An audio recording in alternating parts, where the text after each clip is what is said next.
राज्य के पूर्व सीएम चंपई सोरेन के बीजेपी में शामिल होने की अटकलें कयास लगातार लगाए जा रहे थे। कई तरह की चर्चाएं हो रही थी। इस बीच पूर्व सीएम चंपई सोरेन दिल्ली पहुंचे। हालांकि उन्होंने कहा कि यह उनका निजी कार्यक्रम है, निजी दौरा है। उन्होंने किसी तरीके की राजनीतिक बयान तो नहीं दिया, लेकिन जो कयास लगाए जा रहे थे उस पर आज मुहर लगती हुई दिख रही है। बता दें कि थोड़ी देर पहले ही चंपई सोरेन जो राज्य के पूर्व सीएम है, उन्होंने सोशल मीडिया पर एक भावुक पोस्ट किया है। उस पोस्ट में उन्होंने लिखा है कि कैसे जो पिछले 6 महीने से 8 महीनों का जो समय था उस दौरान क्या कुछ घटनाएं हुई हैं। बता दें कि 31 जनवरी को हेमंत सोरेन लैंड स्कैम मामले में उनकी गिरफ्तारी के उपरांत 31 जनवरी को इंडिया गठबंधन की बैठक हुई थी, विधायकों की बैठक हुई थी, जिसमें चंपई सोरेन को विधायक दल का नेता चुना गया था। इसके बाद उन्होंने राज्य के 12वें मुख्यमंत्री के रूप में शपथ लिया। बता दें कि 3 जुलाई का वो दिन था जब फिर एक बार सीएम आवास में विधायकों की बैठक बुलाई जाती है और इस बैठक में एक निर्णय लिया जाता है कि चंपई सोरेन इस्तीफा देंगे, जबकि विधायक दल के नेता के रूप में हेमंत सोरेन वापस से चुन लिए गए हैं। ठीक यही हुआ। 31 जुलाई को चंपई सोरेन राजभवन जाते हैं, अपना इस्तीफा सौंपते हैं। इसके अगले ही दिन यानी 4 जुलाई को राज्य के 13वें मुख्यमंत्री के रूप में हेमंत सोरेन शपथ लेते हैं। हालांकि इस कैबिनेट में 8 जुलाई को पुनः उन्हें मंत्री बनाया जाता है, लेकिन जिस प्रकार से उन्हें मुख्यमंत्री के पद से हटाया गया, इसे लेकर के उन्होंने एक भावुक पोस्ट किया है।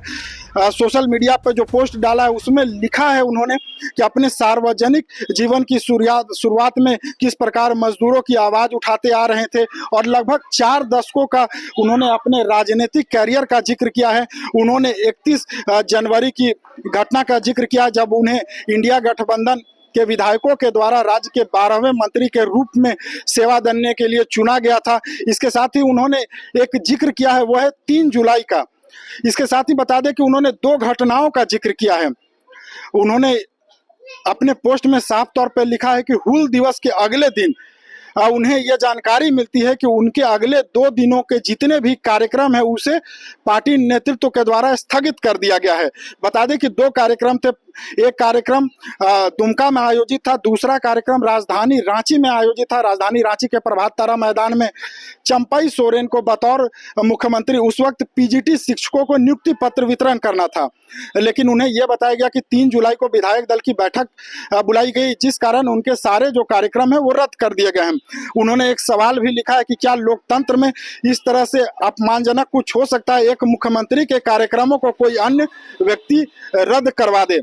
उन्होंने आगे लिखा है कि अपमान का यह कड़वा घूंट पीने के बावजूद मैंने कहा कि नियुक्ति पत्र वितरण सुबह में है, दोपहर में विधायक दल की बैठक होगी तो मैं वहां आ जाऊंगा, उसमें शामिल हो जाऊंगा, लेकिन उन्हें साफ तौर पर मना कर दिया गया।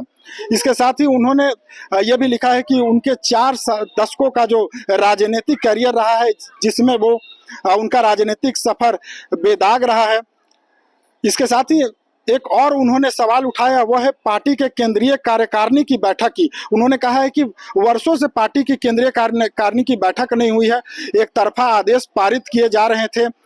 हालांकि उन्होंने अपने संदर्भ में लिखा है कि सुप्रीमो शिबू सोरेन अस्वस्थ हैं, जिस कारण वे राजनीति में सक्रिय नहीं हैं और उनके पास कोई विकल्प नहीं था कि वो किससे अपनी व्यथा कहें। वहीं उन्होंने तीसरी घटना की जो उल्लेख किया है अपने पोस्ट में, वो था कि उनके साथ जिस तरीके से अपमानजनक व्यवहार हुआ, जिसके कारण वे भावुक हो गए थे, लेकिन अपने आंसुओं को संभाल रहे थे क्योंकि उन्हें कुर्सी का लोभ नहीं था।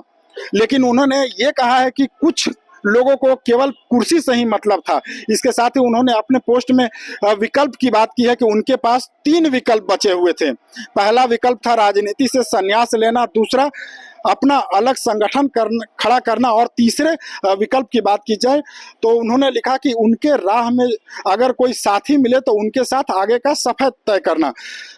इसके साथ ही उन्होंने जो अपने पोस्ट है उसके अंतिम पंक्तियों में लिखा है कि वो पार्टी को किसी प्रकार से नुकसान करने के बारे में कभी सोच नहीं सकते हैं, क्योंकि उन्होंने खून पसीने से झारखंड मुक्ति मोर्चा को सींचा है।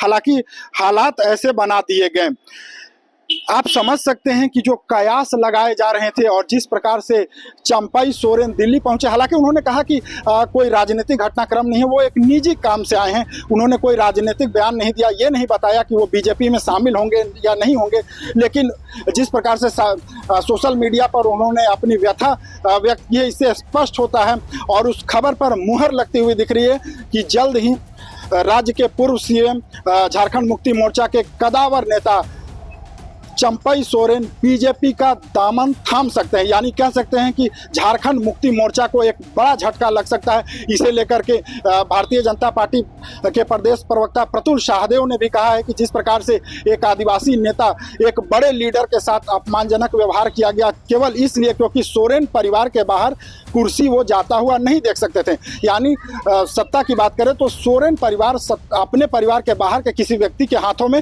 सत्ता ज़्यादा दिन नहीं देख सकता था। इस कारण उन्हें अपमानजनक तरीके से उनके कुर्सी से हटाया गया। फिलहाल ये कयास लग रहे हैं और ये चर्चा हो रही है, लेकिन चंपई सोरेन के सोशल मीडिया पर इस पोस्ट ने एक तरह से पुष्टि कर दिया है कि वे विकल्प की तलाश में थे और लगता है जैसे उन्हें बीजेपी के रूप में एक विकल्प मिल गया है। जल्द ही वो बीजेपी का दामन थाम सकते हैं।